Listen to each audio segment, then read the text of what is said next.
Hi, I'm Josh Ring. And I'm Joe White. Are you there or thereabouts?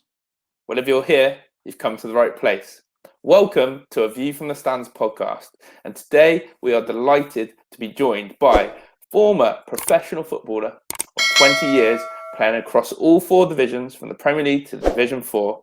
It is, of course, the man, the myth, the legend, Steve Chalky White. Steve, how are you? Yeah, very well, thanks, Josh. Hello to you and Joe. Thank you for joining us today. I really do appreciate your time this morning, and hope you're keeping well during this pandemic.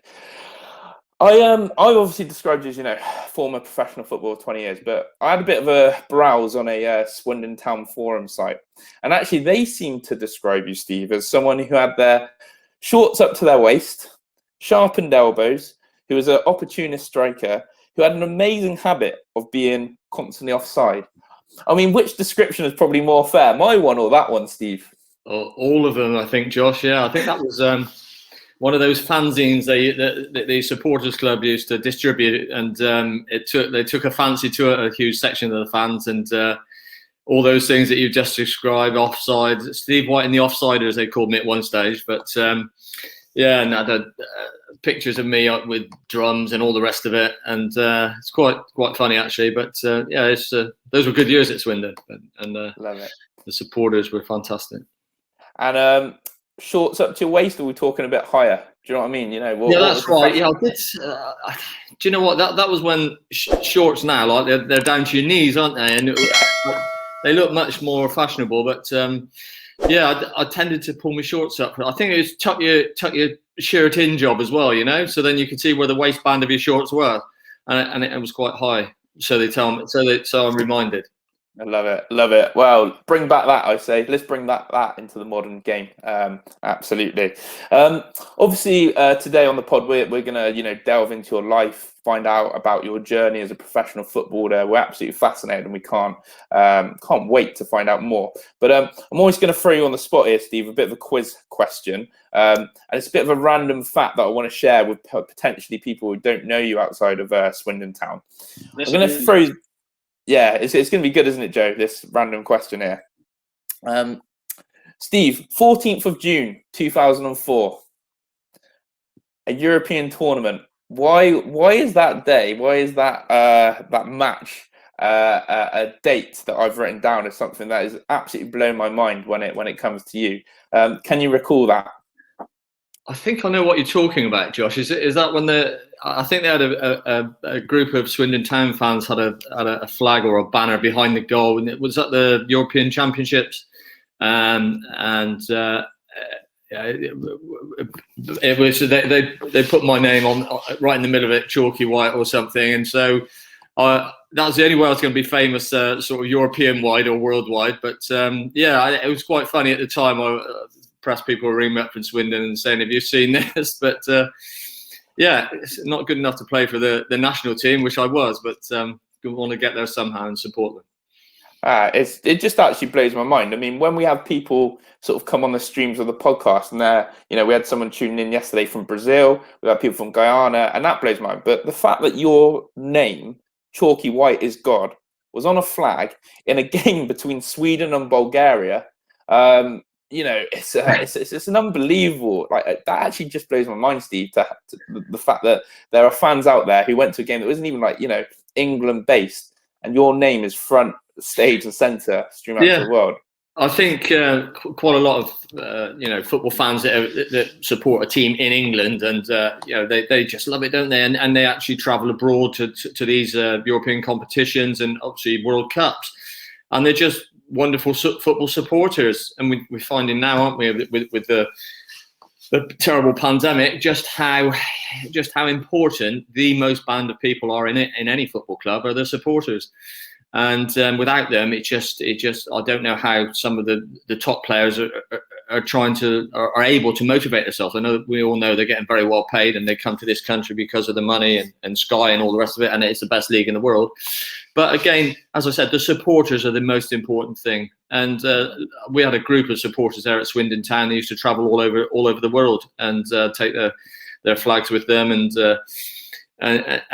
just love of football, I think.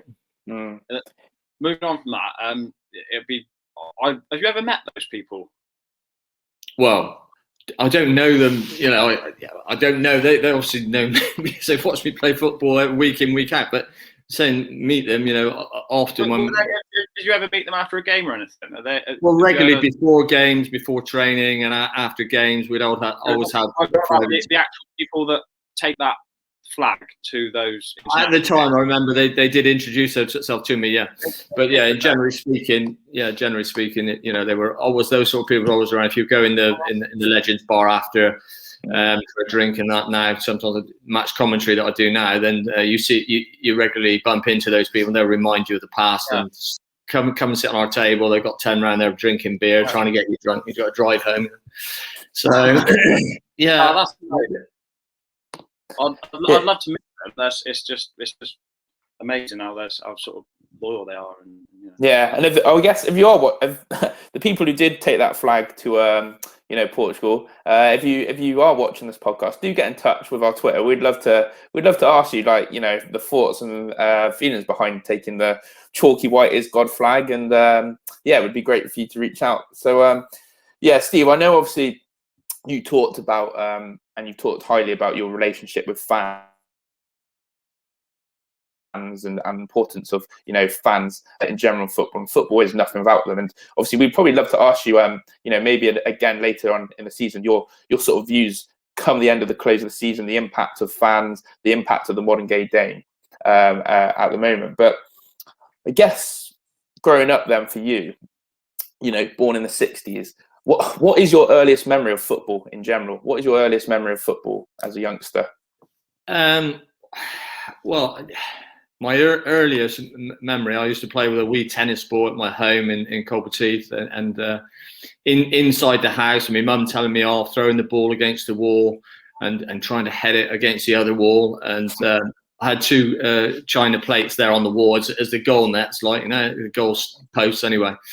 That's my earliest memory. And then 1959, I was born. So, of course, the 66 World Cup, I was 7 years of age then. So I remember sitting down watching that with my dad, as the whole nation was, of course. And I think that, I just loved playing with the football. And I think that, just really cemented the relationship. My goodness me, what a great game this is. And from a young boy, I think that was pre-match of the day. Then it was in black and white. Don't know what they called it then. I think it probably was still called Match of the Day. But going back, the music was similar or slightly changed, and still the old bells ringing. But I mean those are my earliest memories. And then of course in 68, 69, Manchester United won the European Cup final against Benfica at Wembley, and from that day forward, I was a Manchester United fan.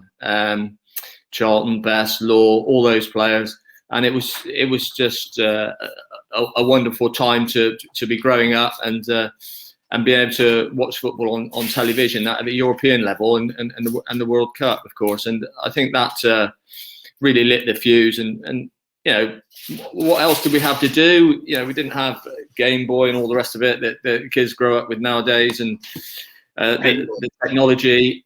Well, yeah, including you, and the technology that exists nowadays. And all I did was play with my football. I can't remember doing anything else for leisure time.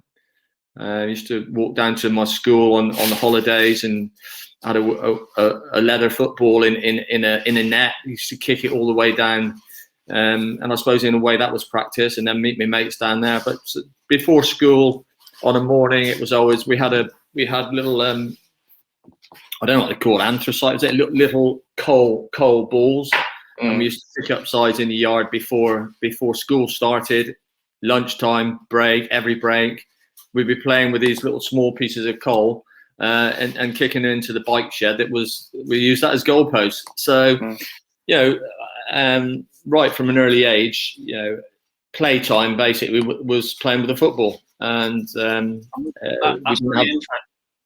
Sorry, that's really interesting. Obviously, Josh and I are teachers, and it's maybe a different climate in schools at the moment. You say sort of before school, after school, break time, lunchtime. Was everyone playing football then? Well, I don't know about everyone. Obviously, there were some more studious types, maybe. Yeah.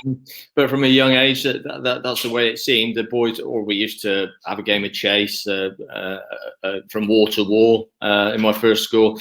Those are the sort of things that you remember doing, you know. And obviously, we probably misbehaved a few times and got to a few naughty things, like all kids do. But those are my earliest memories of football up to the age of sort of 10. The team at the school I went to, the Manor School in Colbertseed, they didn't have a football team. One or two of the other schools, Highcroft, they had a football team, and so this chap called Mr. Hammond, he brought together a load of us and formed our own football team. And we used to go around and playing against friendly games against these other teams that had a school team. And that was up to the age of sort of 10, 11. And then, of course, it was secondary school. And yeah, we had a wee team going on further then called Frampton Rangers. And the man that run the team, his name was Alan Brackstone. And at that time, sort of under 12, under 13, then you were getting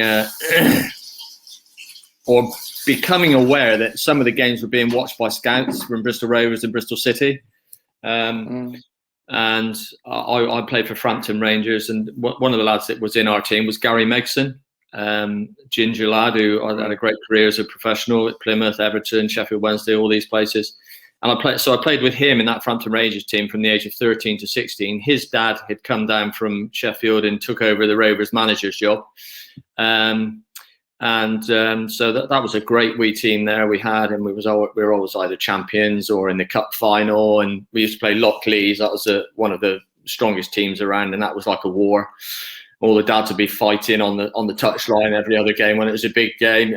No, really, that it got really, really serious. And so that's those are early years.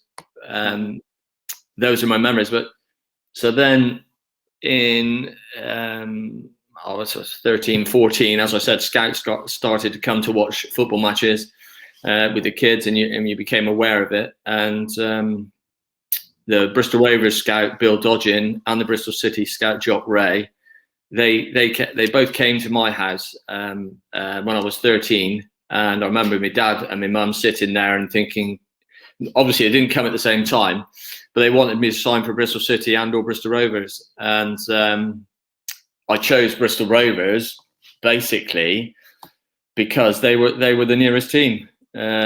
And Bristol City was across the city, to be honest with you. That's the only reason why. But they're lovely gents. They were. Bill Dodgin was a great man for me, and he always sort of had my back. And when you're talking about academies and centre of excellences, Josh, those things then so I signed for Rovers as a wee kid, and we had a team that played on a Sunday called Parkway Juniors. Bristol City's equivalent was Stockwood Rangers.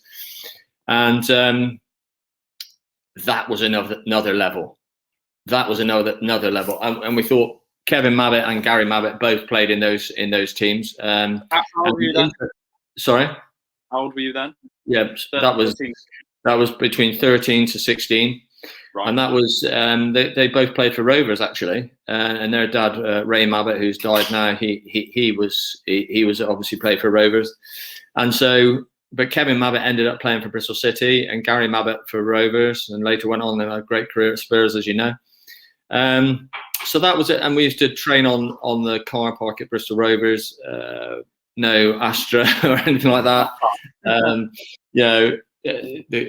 It's like once a week on a Wednesday or Thursday night, we used to go down there, and Colin Dobson was the youth coach, so he would take us. But it was just basically pick up sides and have a game of football, sort of 6v6, 7v7, 8v8. And I'm just trying to remember if we had a sort of play. Sorry? No tactics or phases of play then? None of that business, Joe, no. But yeah, so, we just picked up sides and had a game, and then played for the team on the Sunday.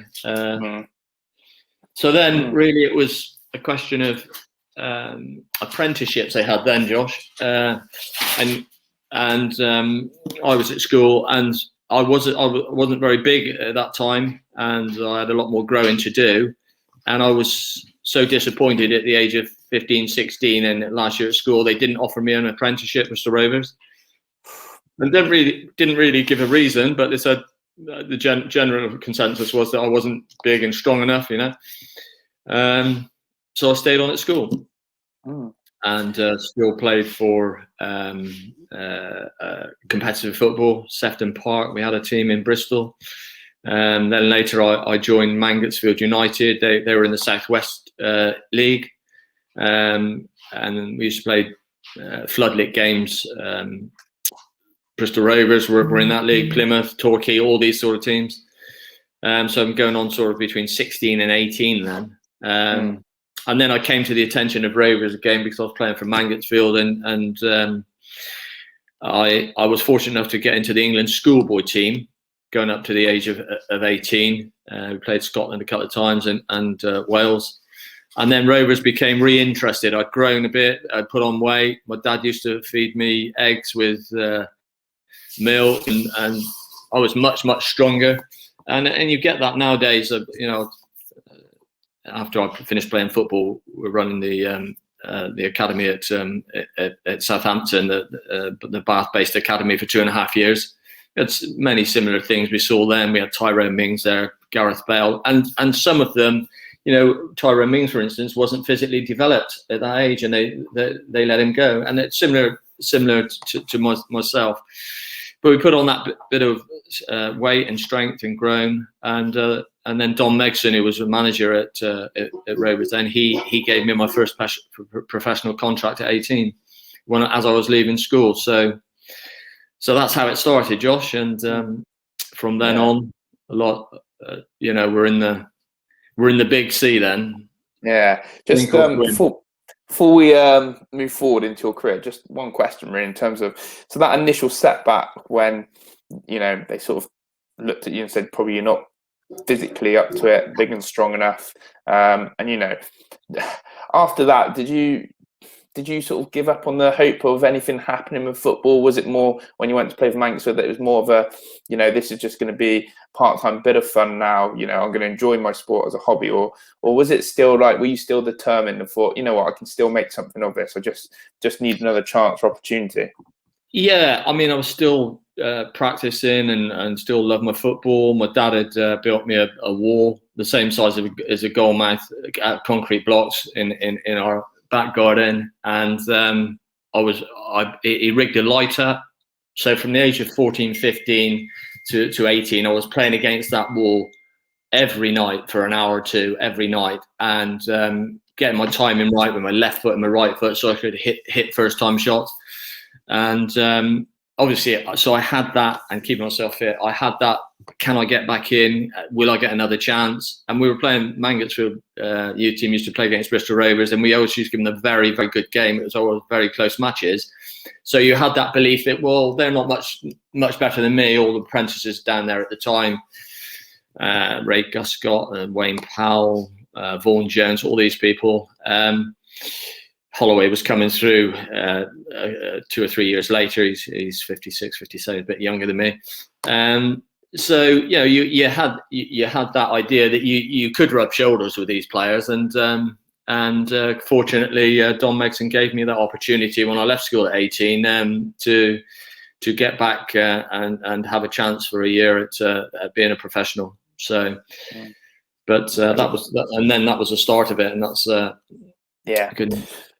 Yeah, appreciate it. And, obviously it's great to have that mentality that you still went on to believe in. It's, a message, I guess, to a lot of youngsters still out there now. Do you know what I mean? It's, never give up on it. Tyrone Mings is a great example for me. Bale was technically, I coached both of them for 2.5 years when I was at Southampton in 2005. But technically Bale was absolutely outstanding, but he would dribble and run with the ball and lose it maybe 1 or 2 times out of 3 sometimes, but we never discourage him. Nigel Quincy, one of the coaches down there, was a brilliant coach, and we never discouraged him to stop running with the ball. And even though he could go people inside or on the outside, and but just comparing him with Tyrone Mings, we had both of them at the Bath Academy. Technically, he wasn't as good as Gareth Bale then, nowhere near, and physically he hadn't developed. His dad was a strong lad. I knew him well, and we said, well, we should keep him on. At the time, I remember the Bath Academy sometimes at odds with the main academy at Southampton, because that was a satellite academy. And we said, well, he needs a bit more time. And look, now he's in England international. He's playing in the Premier League, and he played with you, Joe, didn't he, at Yate 10 years ago? And he couldn't get in the Yate first team. So I don't know if he played for me. I played with him, I think. Yeah, well, that's right. Yeah, but yeah, nice, unassuming lad, and determined to make something of it. But technically, not the most gifted. World-class athlete, very strong centre half. We always said he'd finish at centre half, and he did. And tactically well for himself. So there's always hope. Yeah, absolutely, and that's a great message there. So you then obviously got your first professional contract at Bristol Rovers, and what was that? Was it a signing on fee? Did you get? Did you did you get a lump? Did Mangotsfield get any money from this? How did that sort of work with Bristol Rovers, and sort of talk us through your experience at Bristol Rovers? Yeah, well, the manager of Mangotsfield, Doug Hillard, he played 600 games for Bristol Rovers as right back. And when Bristol Rovers signed me to Mangotsfield, well, they never got that. In 1977/78, I signed my first contract there. In 1979, I was transferred to Luton for £200,000, and they finally got their £1,000. But that's how it worked. And they had to ask for it, I think, a few times, but that's how it worked. And as far as signing on fees, never heard anything about those at that time. I remember my first contract, £30 a week at Bristol, and it was more or less, you've got a year to prove yourself, and scored lots of goals in the third team, second team, and sort of 20 plus goals we played in the football combination at Bristol Rovers, the second team, and that was a very, very tough league. Very tough league. You used to go to London and play the likes of Fulham, Chelsea, West Ham, Arsenal, Tottenham, all these teams, and sometimes you wouldn't touch the ball, seriously, and you think, Christ, these are a different standard than us. But yeah, so you're trying to. I think it was in my second year. So I've been 19 on my debut. They got into the first team. Paul Randall was a year older than me, so I was initially vying with him and Bobby Gould, who'd come back there as player coach, and Dave Staniforth, Maya Dennehy. So we had lots of English. British Isles players, I call it, really. English, Irish, Scottish and Welsh players. Not so many overseas players. Very few. They hadn't started infiltrating into our leagues then, but it was still very, very competitive. So I finally forced my way into the team and played with Randall and Bobby Gould. I remember making my debut at Southampton, and that was just unbelievable. 27,000 people there. They were going for I think it was a year before they won the FA Cup final against Man United. They were going for the league title, and they had a great side, and 27,000 down at the old Dell, and they had wooden floorboards there, wooden boards for the stands, and they used to stamp on the when they were singing "When the Saints Go Marching In," and that was just something else. My debut game against them down there, and the atmosphere. And I remember running down the tunnel that was in the corner and thinking, absolutely pooping myself, and can I cope with this? And McMenemy was a manager, and we got beat 3-1. I had a chance one-on-one with the keeper early on, about just inside the box, and I didn't hit my shot away well enough. They beat us 3-1, but they had a great side, and McMenemy after said I'd made a good debut, so I was pleased with that. But remember thinking you've got to get your touch right, you've got to make sure your passes, and everything was well, it's just amazing to be in front of that bigger crowd. Goosebumps, that sort of atmosphere. Yeah. How did that compare then? When you made your debut against Southampton, was it from that you played in that reserve league? You said there were quite often a lot of tough games against sort of Arsenal, Tottenham, Fulham reserve teams up in London, where the pace of the game was quite quick because there's lots of people trying to prove themselves. How was the pace of the game then when you first started breaking into the first team? Did you find it harder, easier, or was it better because you were playing with better players maybe, or how was that shift? Well, when you compare it with the football combination, which all those London teams, reserve London teams, sometimes you wouldn't get the ball there. You wouldn't get the ball, but then you get into the first team and you're playing with better players, and it's a question of adjusting. I mean, your speed of thought is one of the biggest things with a footballer, and you have to make decisions. Football's all about decision making. And technique, when to run with the ball, when to dribble, when to pass the ball first time, holding your opponent off, all these things, especially when you play with centre forward. Difficult, but it's speed of thought really, Joe, and that's what you have to make sure you're right up for it. And the build up to the matches in the dressing room and all the rest of it. Frankie Prince was there, the great Rovers midfield player. Stuart Taylor, Graham Day, all those people played with those. And Bobby Gould was there, of course, Paul Randall, and great characters. And we had a good team spirit. And that was Championship level then, or the old second division as they called it, and it was just as competitive then as it is now. People think they call it the hardest league, but I'm telling you now that was a very, very tough league then, going back 25 years ago. Sorry, 30. No, quality that. So obviously, you talk about making debut, the fact that you've got that seal of approval from the manager saying you had a good debut, and that obviously must have given you lots of confidence. And obviously, things are looking good for you at Rovers. And your next step then is, interestingly, was that obviously you went to Luton. And I believe, again, high expectations for you when you went to Luton. How was that, Steve, in terms of, moving to Luton with that transfer fee, going over your head, the expectations? How did you feel about the whole time at Luton? Well, I remember my dad driving up there with him, and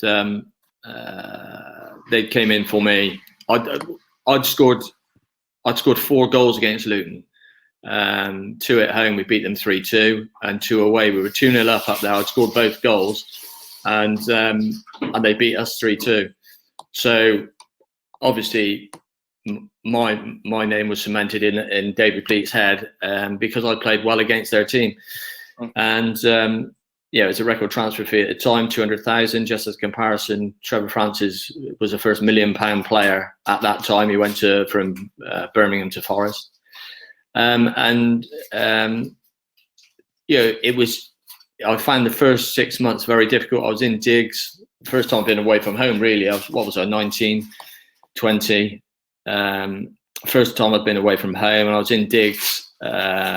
And it's difficult to get used to the area I was living in, and they weren't great digs, and I wasn't particularly happy there. So for the first year, Luton Town were top of the Championship then, or the old second division as they call it, and they were going for the first division to play in the first division the next year.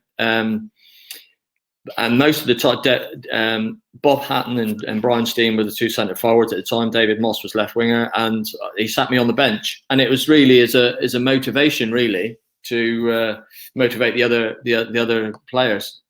I'm trying to think whether it was 1 or 2 substitutes at that time, Josh. I think it was 1, and then around that time, that the 80s. Don't quote me on this. It went to 2 substitutes. So. So difficult to get into the team the first time. They had a great side of mine: Ricky Hill, Donaghy, Mal Donaghy at the back, Kirk Stevens, Jake Finley in goal. So it's a very good team. But that year we just failed to get promoted, so it just skipped by. But it was difficult, away from home, and lots of players now, like the Chelsea lads that have come over, Havertz and the centre forward. You know, they're saying even though they've got the lifestyle or the money, presumably, you know, it also takes a while for them to settle and get used to the English style of football. So, yeah, it's never easy. You need time to settle in. But then the second and third year, you know, I was in the team and a mainstay, and we managed to win the league. Fantastic. And I guess, you know, you talked about, I guess, trying to settle in and feel part of the team, the culture, and, you know, you're living at digs and, you know, that. What was the dressing room like in terms of getting you involved? Did you have good experiences with the teammates? Did they make you feel welcome as 18, 19-year-old? Did you have good nights out almost, you know? All those things, Josh. Yeah. Yeah. I mean, the team spirit we had there was just fantastic. I mean, what happened? They had the midfield wasn't quite up to it, and they brought Brian Horton in as a straight exchange for Paddy Grealish. He went to Brighton. Horton came from Brighton, and he dovetailed with Fuchillo and Ricky Hill, who was a fantastic player. Ricky Hill, he should have played many more games for England. Sorry? You played 4-3-3 in that team, yeah? Yeah, it was. So that team that won the championship was. I played right side centre forward. Brian Steen was left side centre forward. David Moss on the left wing. It was a great player. Technically, he could cross a ball from nothing. And then you had Hill, Fuchillo, Horton. You always remember. You can remember the players in any good team that you ever played in. You can just reel them off.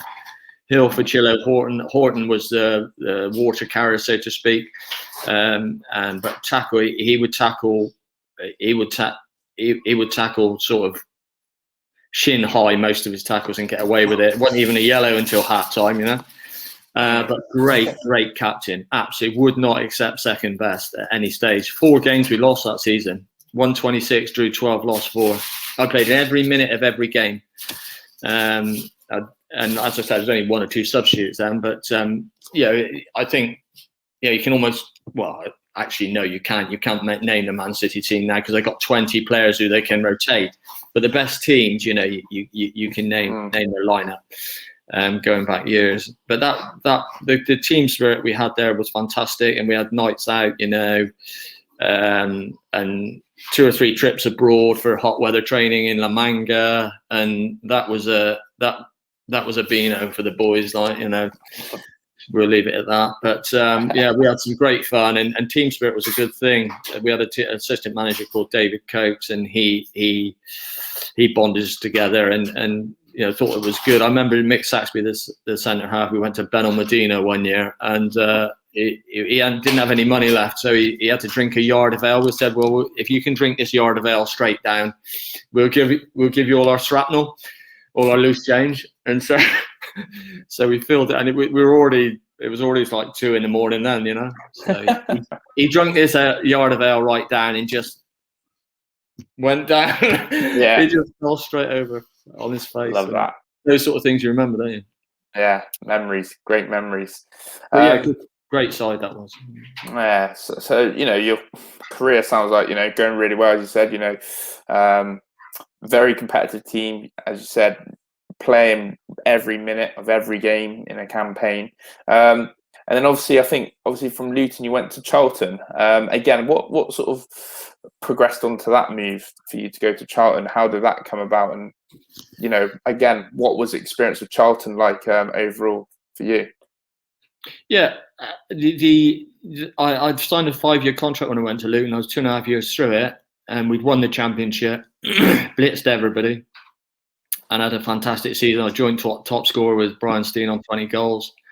And David Pleat came to me in the summer and said, Steve, I'm going to transfer you. So I was engaged to be married as well. And I thought, my God, that is not what I want to hear, you know, it's going to play in the first division. But he wanted Paul Walsh, and Charlton had said to him, I'd scored goals against Charlton. Charlton had said to him, well, the only way you're going to get Paul Walsh is if they can have me. And I remember going with my wife to be down to the Ritz Hotel. And anyhow, I mean, David Pleat convinced me that I had to go, because he said, if you don't, you won't be playing here. I don't hold it against him many times since, and it's just these things happen in football. And went down to the Ritz Hotel. We just name dropping that, but never been anywhere. I hadn't been to a 3-star hotel before. Never known a 6-star. And I never knew anything about the exchange deal with Paul Walsh. Nobody told me that. I didn't have an agent. And got in the lift down at the Ritz Hotel, and Paul Walsh was coming down, and I was going up in the lift to meet the manager at Ken Craggs at Charlton Athletic. And I'm looking at him, and he's looking at me, and he was in on it. He knew what was happening. Obviously, I didn't. And so straight away then I thought, oh, right, this is the story then. So, yeah, I mean, it happened. I think they doubled my salary. In the end, they paid me. He convinced me it was a good deal for me, and they paid me X amount of money to go to commute my contract. So Charlton within Championship, obviously, and I went there. But yeah, I mean, Charlton at the time were rebuilding. Lovely club, lovely club, have to say. Mark Hullier was. You always said the travelling was quite a lot. Yeah, the travelling killed me, to be fair. What was it?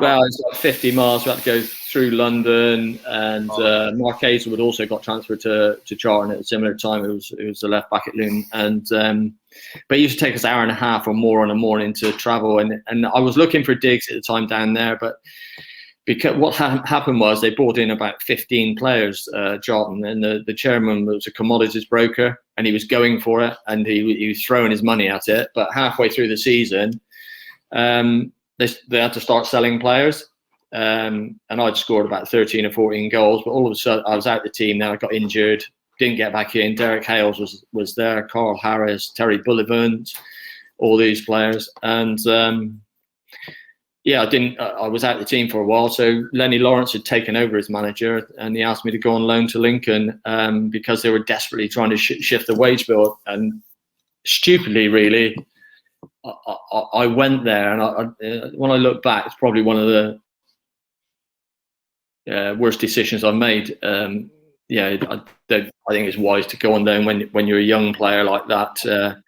When I say a young player, but an established player. But I should have waited to get my place back in the team. But for some reason, I went there. And Colin Murphy was a manager there. He used to write poetry on the wall and all the rest of it, and motivational talks. And John Fashanu and who's the other lad, the centre forward that went to Southampton? Can't remember his name now.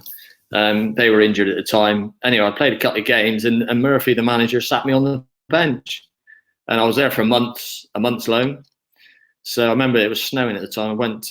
Walked around Lincoln Cathedral a few dozen times. They stuck me in a hotel up there, and but didn't score a goal. We drew 0-0 both games that I played in. And then he said, "Well, you're on the bench now." The other two players. I said, "Well, not actually, Mr. Murphy." I said, so I got in the car, pointed it southwards, went back to Charlton, and I said, "You sort it out with Lenny Lawrence." I said, "I come up here to play football. I ain't going to sit on the bench." So I don't know what happened. I was back at Charlton, but so yeah, they were trying to shed their wage bill and almost going bust. And when I look back, I should have stayed there. I should have stayed there longer because it's a lovely football club.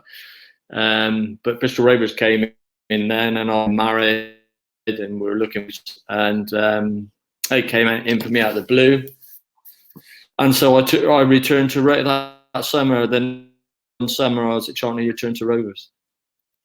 Sorry to ramble on there, Josh. Sorry. No, that's great. What was that like then when you came back to Rovers the second time round? Was it did you feel more accomplished? Was that in the Championship then again still? Rovers were in the old third division then. Charlton was in, so I was dropping the league. One, which is the old third division, which I'm saying. But yeah, I mean, they offered me a three-year contract. Financially, it was the right thing to do. They were trying to build a team. Dave Williams had taken over as manager. And we had a good top sort of 4 or 5 of that league most years. But yeah, it wasn't easy to readjust. Paul Randall had come back from Stoke. He'd gone away the year before me, and he'd returned to Rovers as well.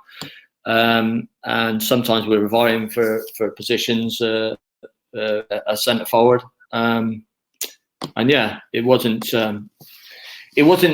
straightforward. I remember I had a knee injury, and I was out for 2 or 3 or 4 months, and that wasn't easy. Came back, and I wasn't test and was in and out the side. But yeah, I stayed there 3 years. But in the 3rd year, I was top scorer with Morgan, about 17 each. I remember Rovers were, lots of teams now in this position with the pandemic and that, struggling in those bottom 2 leagues, as I call it. And I remember we were struggling badly at the top, £5,000 a week, and I'd got in what they call the Helpline Society, selling tickets to try and help save the club, and used to go out regularly and these helpline tickets. And then at the end of the season, because they were so bereft of funds, they had to put me on not the transfer list. They gave me a free transfer, and there's about 5. Tim Parkin was the same, Phil Baker. There's about 5 or 6 senior pros, as we were, what was I, 26, 27, who were earning more money than the youngsters they could bring in, and they were bringing in youngsters like on 150 quid a week just to survive. And the time that Swindon came into my sights, and I moved there on a free. Yeah, so you moved there on a free transfer, as you said, and obviously you had 8 fantastic years at Swindon, in terms of your career there. And obviously the first one was obviously under Louis Macari. How was that experience with Louis Macari? Obviously a player who played over 300 times for Manchester United. You're now playing under his management. What were those years like under him? Yeah, I have to say, for me, glorious years. He was there 3-4 years. He signed me, and myself, Bamber, Quinn were the centre forwards, and just great years. They just won the league, the old 4th division, we call it League 2, and they were going up a league, so they signed 3 or 4 players that had experience of higher level.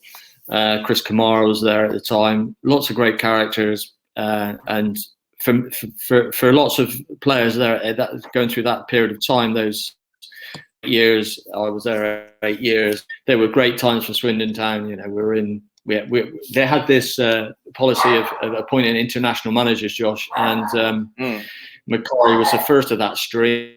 He left to go to West Ham. Ozzy Ardiles, World Cup winner, was there for 2. He came for 2 years. We won at Wembley in 19 under him, and Hoddle followed him, and he was there 2 years. We won it at Wembley again in 1990 final under Hoddle.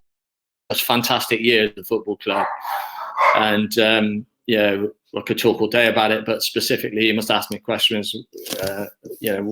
What interests you?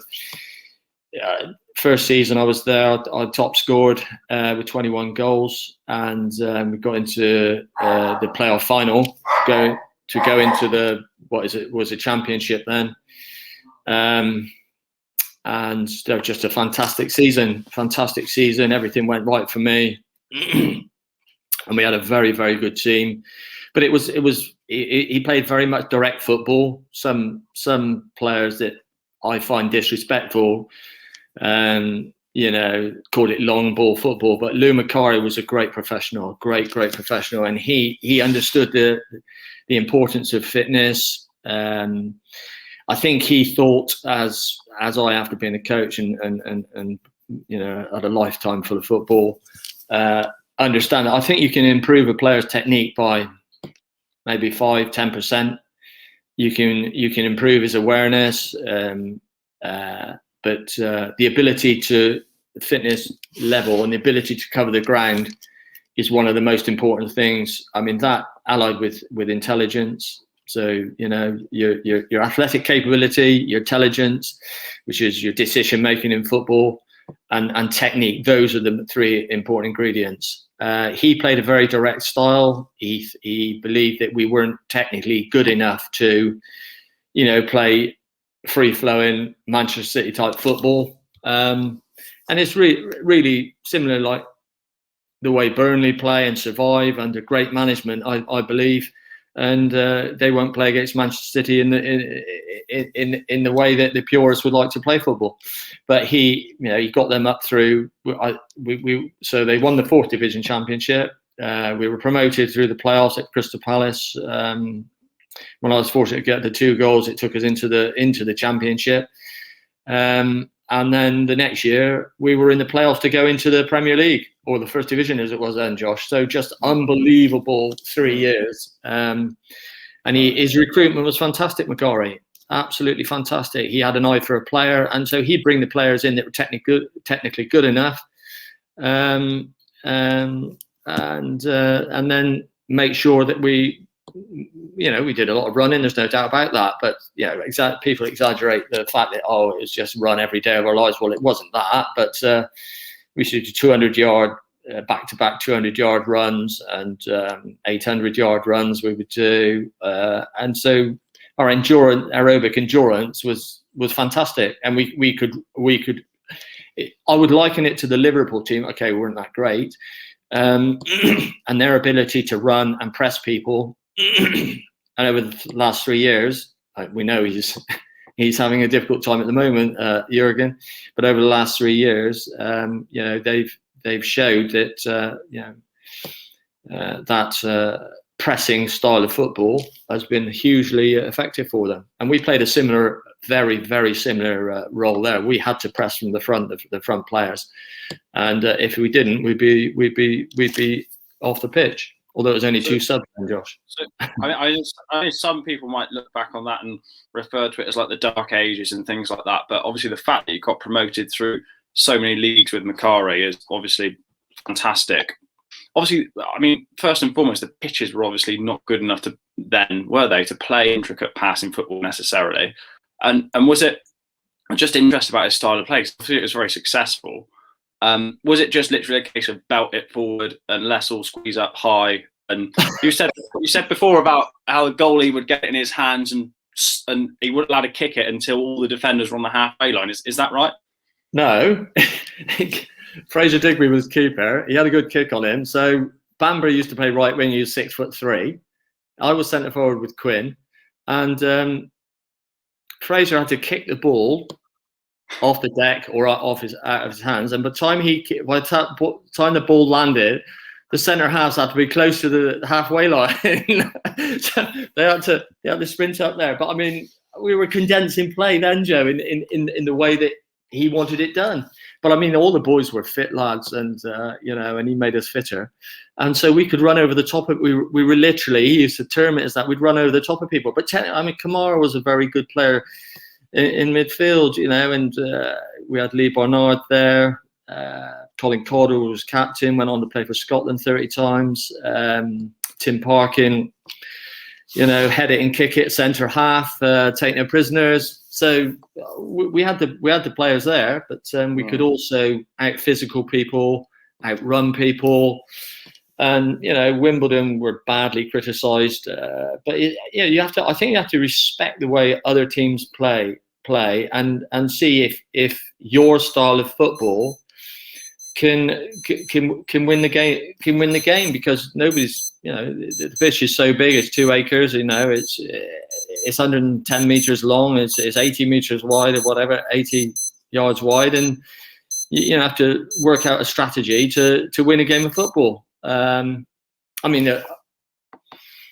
contrast to that, when Hoddle came in the 3rd year, in the 5th year I was there. I remember going to Cambridge, and Cambridge used to leave the grass 2.5 inches long on there because they knew we were a passing football team, to slow the ball down. And they used to kick it long to Dion Dublin all day long and play to their strengths. Claridge was up front as well.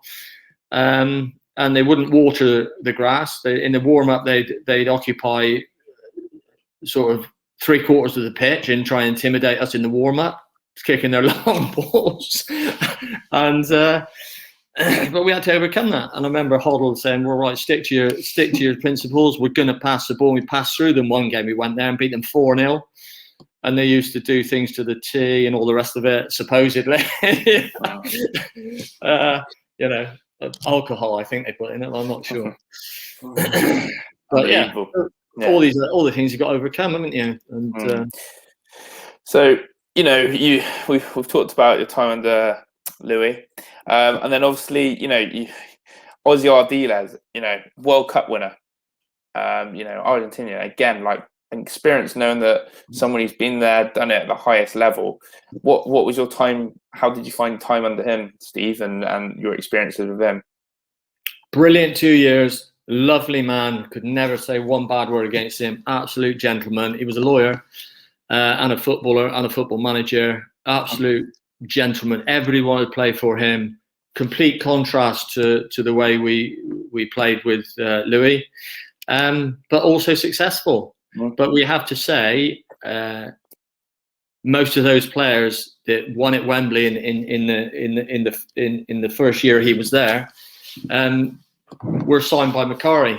You could go right through that team now, and I think 8, 9, well, at least 9 of them were signed by Macari. So we played a completely different way. We passed the ball. We played the diamond midfield before anybody had sort of heard of it. I think we had McLaren at the base of the diamond, Alan McLaughlin at the top of the diamond, me and Shearer up front. So it was 4 diamond 2.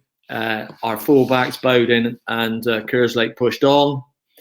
And then we had Calderwood and John Gittins. Good player. Kerslake and Bowden were great wing backs, weren't they? Technically brilliant players. And we had Gittins at the back. He'd signed Gittins from Southampton. That was a Macari signing. Calderwood was Macari signing. Bowden, Macari signing. Kerslake, Ozzy Ardiles brought him in from QPR. Digby in goal, he was a Macari signing. McLaughlin, Macari signed. Myself, Macari signed. Shearer, Macari signed. So almost the whole team.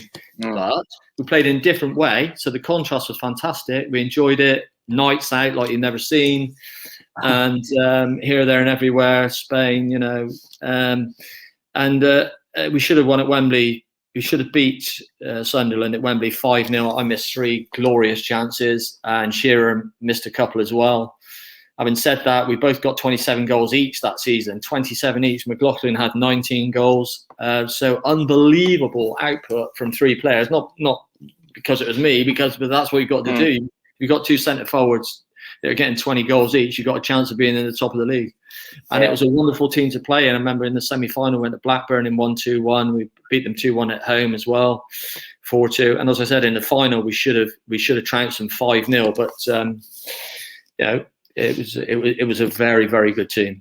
And on that final, obviously, you beat Sunderland, didn't you? 1-0. Was it McLaughlin, the only goal? But obviously, that news 10 days later that followed, how was that as a player? Like, how was that as a player to know that had all been wiped away? Very difficult. I think that team as well, a lot of people have said it, had their legs to have maybe done better in the Premier League or First Division, I think it was then, back in 1990. It became the Premier League in 93. That was inception when we went up with Hoddle. The team we had in 90, we think, was better than the team we had in 93. And to have it, I mean, they demoted us 2 leagues because of financial irregularities that had gone on. The chairman went to jail, unfortunately. Lovely man, Brian Hillier, did everything for us and looked after us. And to accept it was very, very difficult. And Ozzy couldn't accept it, and he found it difficult. And he went off to Newcastle in the second season. Newcastle paid him. So it's difficult. He went there as manager. He went there as manager, obviously. So he went there as manager, but difficult. I mean, there was some cash handed out, and that's what they did us for. But apparently, Tottenham at the same time and one or two other teams were there used to be what you call ex gratia payments when footballer left one club and go to another club, and there was a dispute whether that was legal or not. But they made, I think the authorities found it easy to make an example of a lower club than a first division club. But it's happened. It's been rife in football for many, many years. Backhanded payments to agents, God knows what. So, where do you start? Where do you finish? So you had to bounce back as a squad, as a group of players, as individuals, and obviously, Hoddle comes in, and again, Glenn Hoddle, a household name that most people up and down the country, especially sort of again our sort of generation coming in because of his punditry work. He's a household name, and again, Steve, right, talk to us about Hoddle. Is he the best player you've ever sort of played with, and also what was he like as a manager as well? Yeah, I have to say that immediately, Josh. Best player I ever saw. What he could do with the football in training, you would not believe. Just to think we had those three managers, Macari, World Cup winner Ardiles, and Hoddle. We attracted those to Swindon Town. Well, it was fantastic. What the chairman at the time, how they got them there, I don't know. They obviously paid them well. But yeah, Glenn for me, I think it's a great tragedy he didn't stay on as England manager longer. Some people found him aloof. I didn't at all. Easy to talk to, engaging, one-to-ones, wanted to help you. I remember when he left the football club, my contract was up, and we were at Bournemouth, and there was about 5 players' contracts were up, and before the final, we took us down to Bournemouth, and he made sure that we didn't have to worry about our contracts. He sorted the contracts out before, and he may have had an inkling that he was going to leave the club there. I don't know. But that was diverging a bit there, Josh. Sorry. As a manager, he had the respect of everybody. He stuck to his principles. He played long ball and short ball. One of the greatest exponents of longer pass you've ever seen in the final against Leicester in '93. The winning goal was scored from one of his 60-yard pass. So he was a great manager. He really understood. He understood everything about the game, but more so than that, because he could do it himself, because he could do everything himself with the football. Then people respected what he was asking us to do. We had Ling, Moncur, Hazard as a midfield three. We had a 5-3-2 system. Never changed it. I think when he came there from Monaco, he'd been under Wenger. He'd learned a lot about coaching then, and he'd also played in '86 finals where Argentina had that system. We played 3 at the back, so we had Sean Taylor left centre half, Calderwood right centre half, who were left and right footed. I think Glenn, because he'd had a knee injury, I think he felt he was technically good enough to be in the team, but he wasn't sure that he could see the whole season through with his knee. So he played between the two of them. So we had those 3 back 3, and we had Bowden left back, left wing back, and Summerby right wing back, because they had gone to Leauge for 600,000, and triumvirate of Hazard, Ling, Moncur midfield. McLaren used to play. He would play most games. Hazard then, between him and Hazard, who was playing the sitter, and then it was Maskell. The first season I played most games. Then I got my back injury. I was out for 6-7 months. Maskell, Dave Mitchell, who he brought in from Chelsea, and myself vying for the 3 forward positions. But yeah, 2 players I played with in my career that technically were unbelievable what they could do with the ball was Ricky Hill at Luton, who, as I said, should have played many more games for England, and Glenn Hoddle, and he'd flick the ball up in training over his head, catch it on his neck, catch it on his hamstring. Technically unbelievable, outstanding. Had 50-odd caps for England. He should have probably had 100. He had this ability, although he didn't have great pace. He had this ability. When the ball came to him, he would feint with his shoulders, and people wouldn't commit themselves to tackle him. I remember watching Brian Robson and Peter Reid and all these lot trying to get close to him in games when he played for Tottenham. and you couldn't get close enough to him to get a tackle in. He was that clever with the ball. Yeah. So, and his touch was just immaculate. His range of passing you never seen. He scored one goal against Sunderland at the county ground, and he made Gary Owers go the wrong way from just over the halfway line. He arrowed it with his left foot and his right. He was basically right-footed, right into the top corner from about, must have been 45, 50 yards. But yeah, great player, Josh. And as a manager, he held the respect. He held the respect because some managers will. We didn't have that many fun and game times. He brought in eating pasta. We used to have to eat after we'd left training. He'd make us go upstairs every time and refuel, as he called it. He learned that from Wenger in Monaco. But he had this manner where when he came into the dressing room, it was I suppose you would call it an aura.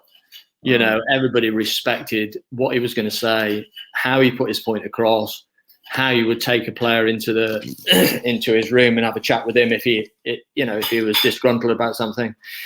But yeah, he managed it brilliantly. The first year we didn't go up, and then the second year things fell into place nicely, and we had the great final at Wembley, one of the best finals seen at Wembley. 85,000 people there, and we beat Leicester. And look where Leicester are now, and look where we are. Yeah, let's touch on that then. So, it is labelled as maybe one of the best playoff finals still ever to be played at Wembley. The fact you guys 3-0 up, surely, was it a case of cigars out, the start dreaming? But the fact, that Leicester pulled it back to make it 3-3. It's just a turnaround of events that maybe a lot of people didn't foresee. And then obviously you had an impact for that final winning goal. I mean, Steve, talk me through the fact of playing in front of Wembley, a playoff final, the fact you were 3-0 up. Was there ever a moment in the game where you guys as a team were like, this is done and dusted, even at half time? Just talk me through that. Yeah, I mean, I was sub on that day, as you know. But yeah, to play when I was 31, I played at Wembley for the first time. Never thought I'd get there, and then to have twice in 3 years and win both games was just beyond the dream, and the atmosphere was just something different, But yeah, we had. I think there's a great story John Moncur told. David Oldfield, who'd given him a good kick in the previous game up at Leicester. When we were 3-0 up, he said John Moncur, a couple of years ago, he recited this story at Swindon. He said to Alder, "Light one up for me oldest son." Light, get your cigar on when we were 3-0 up. But anyway, when we got back to 3-3, when they came back to 3-3, they scored 3 goals in about 15 minutes or less than that. He came back over to me. He said, "What did you say just then, Marks?" And so. Yeah, I mean, that game was unbelievable. I think Taylor had scored. Hoddle got the first goal. Maskell back heel into his path, and he bent it into the bottom corner, didn't he, Hoddle? And then I think Taylor got the second one just after half time, wasn't it? He put his head right in low, and Maskell drilled a great goal in from left to right, and then it got that to 3-3, and. Myself and Mickey Hazard were subs, and I came on, and it got on to the end of it. The Hoddle long pass, and the keeper. So many people asked me that. It's time over time. The keeper just took me out, and he bottled it a little bit. The keeper in the. When Sean Taylor scored his header, because he put his head right down amongst the boots at that time, and there's a great picture of the keeper coming out like that. So he just spun me around. It was a penalty, there's no question, and the referee gave it. Bowden had the ball, so to speak, to take the penalty. But I think if we hadn't got that intervention at that time, that fortune to get the penalty. I think in extra time we may have been done, because I'd done my just before I went on that run. After I'd gone on that run, I'd done my hamstring tweaked, and just after coming on. Yeah, just after, and so I'm not sure I could have lasted extra time anyway. So I think to have got the winner when we did, I don't know what minute it was, but I think it was about around the 85th minute, wasn't it? Something like that. I think they would have done us in extra time, to be honest with you. So that was a bit of fortune there, but yeah, great days and great celebrations on the way back down the M4. All the last 3 bridges were all decked out with Swindon fans from Newbury down to Hungerford, Newbury. Great days. The amazing thing about that, I find, Hoddle, he was well ahead of his time, wasn't it? Because you look at some of the top teams now, sort of with Guardiola and Tuchel, and they're playing lots of variations of 3 at the back now at that top level. And Hoddle was doing that 30 years ago. I'd love to pose him that question about where it actually come from, because I don't think he ever played himself in 3 at the back. At Tottenham, when Hoddle played there, they played 4 at the back. And always played midfield. Yeah. Well, yeah, that's what I'm saying. But obviously, he comes and then played the 3 at the back, didn't he? I'm just interested. He must have took, and I think at Monaco as well, Wenger was always a 4 at the back man. So he must have been taking some inspiration from Argentina or Germany around that time, because maybe. I don't think he ever actually. So it's quite brave of him to then actually think, you know what? Because he'd not necessarily ever played in a team that played 3 at the back. For him to be like, you know what? This is how I'm going to go, and I'm going to copy what perhaps, or not copy, but adapt what Argentina and Germany have been doing successfully. And to have the vision and foresight to do that then is just, it just shows how far ahead of his time he was, wouldn't it? And it would have been, like you said, it's a shame he didn't get a chance to do it more with England, isn't it? Yeah, for longer. Yeah, absolutely. Yeah, I think, it's fascinating now, isn't it? I mean, as football lovers, we're still watching the game at the top level, and to see the way that Liverpool's demise this season with no crowds, with Fabinho, Henderson, Van Dijk injured, Alisson had to go home because of his dad died in unfortunate circumstances, made a couple of rickets in the game before, didn't he? But to see how they've collapsed, I think the Anfield crowd is one of the biggest reasons. Yeah. And the way that that Klopp has made that team over the last 4 or 5 years, along been, designed it to his fashion, and now the great Liverpool lose 5 games at home for the first time in their history. Quite amazing, isn't it? And he's one of the best managers in the world. So that also tells you and cements the fact that it's all about players, and it's about getting those players to operate in the way you want to and believe in them. And the great managers now in the Premier League, Mourinho fascinates me, but with his tactical nous, and he wants to play counter-attack football, basically. Tuchel knows came in, and his knowledge of the game, his interviews after, is almost forensic, isn't it? It's unbelievable, the detail that he goes into. And so you can imagine him on the training pitch, can't you? Rudiger's come back in. He obviously doesn't fancy Zuma. I rate Zuma, but, he's changed he's gone to a 3. He's got the wing backs there. And then you've got Man City. Guardiola, for me, he is the god. He refashioned the team now. Aguero's on his last legs by the looks of it. And Jesus technically isn't as good as Aguero at scoring goals, but he's a fantastic athlete for his pressing game.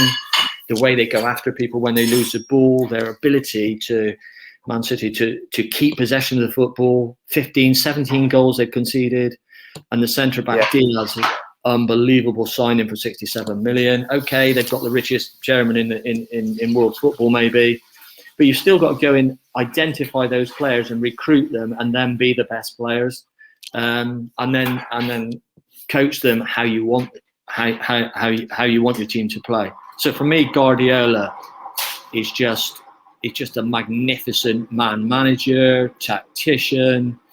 He understands about a player's technique. Mahrez, some people wouldn't pay 60 million for him, but the players that he's brought together there and the depth of his squad, I'd love to see them win the European Cup, and could well have a clean sweep. Can the team win four of the major trophies? I'm not sure, but we'll soon see in the next 2 months. Absolutely. So, Steve, you talked about, you're there at Wembley, fantastic celebrations, and obviously, you're now going forward into what they called, well, it was the Premier League. It wasn't known as the First Division now, the Premier League, so to speak. Just starting off second or third season of the Premier League, when obviously Swindon went up. Yeah, I think it was the first, Josh, actually, when it 93. Was it first or second? Yeah, first or second. 92, I think it started. Okay. So second season. So, little old Swindon, so to speak, sort of being in the Premier League. Again, that experience and the expectation under John Gorman, unfortunately, Hoddle wasn't there with you. I think, talk us through that experience, Steve, with Swindon in the Premier League, John Gorman, your experience of it all. What was the difference from Div 1 to, second division, moving up? What was the difference as well? Yeah, the gulf in quality was quite big, Josh. It's similar now to, I think, Derby County have had the least points ever in the Premier League, but Sheffield United are not many points. Did they win yesterday? They got beat. Southampton beat them. So it's very similar to that. Having said that, Sheffield United last year fifth or sixth, weren't they? So they massively overachieved with Man United's good goalkeeper Henderson. And we weren't quite good enough. And the players we were able to attract at Swindon were largely John Gorman stayed. He didn't go with Glenn to Chelsea, and he wanted to have a crack at management himself. And he did a fantastic job. He was well liked by the players. He did his very best. But it just shows you it's all about a great deal of it is about recruitment. And we were able to recruit people like Terry Fenwick, who was at the end of his career, 33 years of age. Brian Kilcline, who'd come from he'd been at the great Coventry centre half, but he was 33, 34. Tony Galvin came from Spurs, and he'd been a very good wide player from Spurs, but his legs weren't what they were. And these are the sort of players we recruited to and try and keep the players that we already had there. Jan Fiertoff game, he was a success in the second half of the season. He scored. He didn't score up to Christmas. Then after Christmas, I think he scored 12 or 13 goals and got a 1.3 million move to Middlesbrough. But largely weren't good enough, Josh. We weren't good enough to. I remember watching Liverpool at home. I had two things then. I was 35. My legs were gone, number one, or nearly gone, number one, and I'd had a back injury that was carried on from the previous year. So I was never a start. I think I played 3 or 4 games that year. I couldn't affect it. So, I couldn't have helped the lads. Fiertoff did exceptionally well after Christmas and scored those goals. But we were there then points adrift. And technically I remember watching Liverpool at home, just to, go back to that, and Rush played up front. And the way Rush closed us down, and Liverpool were known for a technical game of football then, although they had the hard players like Souness and all those people that could mix it up if they needed to, was unbelievable. They were on a different planet to us, no doubt about it. And it took a while for the players. Moncur then played in midfield, and he went on to go to West Ham. In the second half of the season, they sort of grew into it and got a little bit more belief, Josh. But Manchester United away, I remember going up there. I was sub that game and came on and was involved with the penalty there, and they beat us 4-2. And I remember Chelsea's. Were you in penalties? Yeah, I remember Chelsea's coming on his Chelsea's running in the 4th goal, and Paul Bowden, my roommate, he was at Swindon. He was trying to chase him down that right wing, but he just couldn't get anywhere near him at the time, and they beat us 4-2 in the end. But did you feel? Did they feel superior to you? Like talk about that as a team. Like you go to Old Trafford and you see them. Mark Hughes, all these people. Steve Bruce was centre half with Pallister, I think, that day. Yeah, as I said, I think it took 6 months, the first half season, for us to grow into thinking that we could rub shoulders with these. But footballers are great. There's a certain amount of, I don't say arrogant, I suppose it is arrogance, really. Players that know their Premier League standard, they can afford that arrogance on the pitch with the football. And you know straight away, well, these are better than us. We've got to either have some good tactical plan to stay with them. And Burnley do it every year, don't they? Their players are not as good as the players at the top level, but they compete with them. So for me, the manager has done a brilliant job at Burnley. And yeah. Sorry, do you think you would have stayed up if Hoddle stayed? Yeah, well, that's a good question that many people ask, Joe, but you just don't know. I think it was more about the recruitment, the ability to recruit younger, fresher legs than. Okay, Glenn obviously went on to manage England, and John Gorman went with him as his assistant a few years later. But I think it was more about, as a pair, they were great. It was more about the recruitment than the manager, the ability to recruit, and then of course you need the right manager to do the business, don't you? That's interesting. That because recruitment's such a big thing now, even in the modern day game. If you don't recruit right in the Premier League, you have a real danger of being sucked into that relegation battle. And you compared your sort of Swindon Town team with Derby County potentially, and then obviously Sheffield United struggling this season. Well, Sheffield United haven't recruited that well this season. They've kept a lot of the faith in the old boys of last season, but bringing in the goalkeeper who's probably not the same as Dean Henderson and Ramsdale, signing Ryan Brewster, who again, not much Premier League experience. So yeah, recruitment. And I guess as Joe said, Hoddle there with a better recruitment and maybe, as you said, a bit more belief by the sounds of it. If it took you 6 months, season's gone, hasn't it? After 6 months, you can't play catch up then. Who knows? But probably a fantastic experience for you. The fact you said, at 35, you felt your legs were going with your injury. The next step then was obviously you went to Hereford. And now I think Swindon Town, when you've had fond memories there, haven't you? Eight amazing years or whatever at Swindon. You go to Hereford, and every Swindon Town fan that I've gone again on their forums, all they talk about is that moment where everyone clapped you when you scored a goal. And what was that like for you? A standout moment at Hereford. You go and score. Was it at the county ground as well? Yeah, it was, Josh. Yeah, that was one of those silly games. What they called Freight Rover Trophy or something. Yeah, someone called it the Milk Cup or something like a Milk Cup or whatever. Like that. They change the name every year. Didn't they? That was amazing. Actually, I mean, that was just unbelievable. But I'd spent 8 years there, and I had a fantastic rapport with the crowd. I was one of these players who enjoyed talking to the supporters. Some players do, some don't, and I just loved after we go in the bar after the game and just talking with them. I think they think some players are a bit aloof like that, or standoffish, or nervous, or what I don't call it what you like. I just enjoyed talking to the supporters, and I think that's why I had such an affinity with them, and also because it was a great time in my career, goal scoring wise, for those 8 years I was there. So I gave as much to them as they gave as much to me as I gave to them, and it was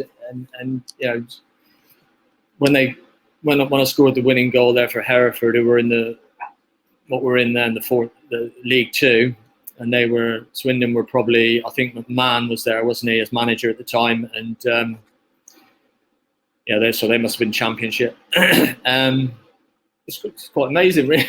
You don't think, well, you shouldn't be cheering me to scoring a goal against your old team. It wasn't one of these where these players don't celebrate now because they're scoring against their former team. I certainly celebrated at the time, I can tell you. But then I got, I think also what it was, the manager brought me off because my legs were going on the 80th minute. I think that was also part of the reason why they give me a clap. But there's appreciation on both sides, Josh. Lovely. you know, as you said, glad you still celebrated when you scored, because that does drive me mad when you still see ex-players not really celebrating because of their old alliances. In terms of that, strange, isn't it? Yeah, Joe, you gonna ask something? I was just going to say, he used to do a lap of the pitch when he scored, I think. Is that the celebration, was it, Steve? Yeah, I couldn't do a cartwheel, Joe. I wasn't agile enough for that. And then, sort of, you've just alluded there to, obviously, in your last season at Swindon, just coming to Hereford, about your legs going. Just sort of to summarise, as a professional, when you sort of know that time is coming with your legs and your body, and it's not quite the same as it was when you were in your prime years, how do you deal with that as a professional? What is your mindset? How do you adjust and cope to the fact that you're not the same player anymore? Well, you've got to change your game, haven't you, Josh? And you've got interestingly, when I went to Hereford, I was 35. I scored 52 goals there in 2 seasons, and I couldn't run the channel because when I was at Swindon, Shearer, my partnership with Shearer, he wasn't a great runner, but he was a magnificent finisher. He had a great shot with his right foot. Went on and played for Scotland, so good player. But I did the running. I did the left channel, the right channel, the left channel, the right channel. He would stay central. But when I went to Hereford, I couldn't do that anymore, and other players had to do that. But because I was more central and in the 6-yard box more often and not able to do the running, I had to then find ways of finding pockets of space inside between 6 and 18 yards, which I think I was good at all my career, but I was also good at running the channels when I was in my younger career. So you adapt, don't you? And I got the golden boot with 33 goals in the second year at Hereford, top scorer in the country, 36. So that was a great accolade, and I don't know. I know when I later went to Cardiff in my second year at Cardiff, I knew I couldn't run anymore at all, and talked to Frank Burrows there, and we sort of mutually agreed. Listen, don't give me another contract because I can't do it anymore. My legs are gone. And he was another great man, Frank. Did he offer you another contract?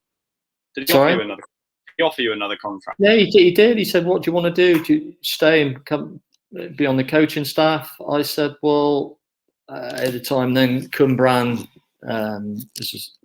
came in for me, and I went there, and he said, "Well, it's up to you. They want to sign you. Do you want to go there and get a few games?" And I think it was a March, April time. I said, "Well, if it's beneficial to the team, to Cardiff, then yeah, fine." I mean, I couldn't affect anything then. I was running the reserve team as well at that time, and so I went off there and had a few games in the Welsh League. Incredible. So yeah, it sounds like we've delved really into your career there, and obviously lots of fond memories. You obviously talk very fondly of your times, across all these different clubs, across the different divisions.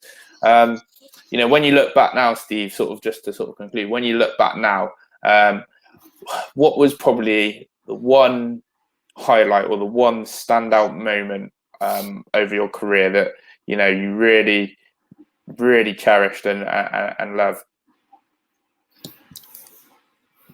Well, there's 2 or 3 really. If you just remember it as it was, my debut at Southampton, never forget that in my life and how nervous I was. 2 goals I scored in the final at Crystal Palace in '87. Although I didn't play very well, but I got on the end of two opportunities, and the Swindon crowd that night was fantastic. That was a great night. The 2 wins at Wembley, of course, were just to go there twice that late in my career and be fortunate enough to win on both occasions. That everlasting, abiding memories. So those are the 3 or 4 occasions that you just stick in your mind, Josh. Yeah, a great way to earn a living. Fortunate to do a job for 21 years that I love doing, and ups and downs, going to Lincoln on loan in the snow and all the rest of it. But I mean, when we see what the nation has gone through in the last year and the tragedies that have gone on, and with nursing homes and all the rest of it, and how many people have lost their lives, it wasn't much of a hardship. Very few hardships being a professional footballer and doing something you love and earning your living doing something that you just were fortunate and love to do. Absolutely, yeah. Well, as I said, there's an incredible wrap up there, and very touching words at the end. And obviously, thank you for joining us today, Steve, on the podcast. Obviously, we'll love to get you again in the future. Sure, we could talk football for hours and hours and hours, and we'll have a look at the modern game, particularly, and your thoughts and everything football in today's era would be really good, I think.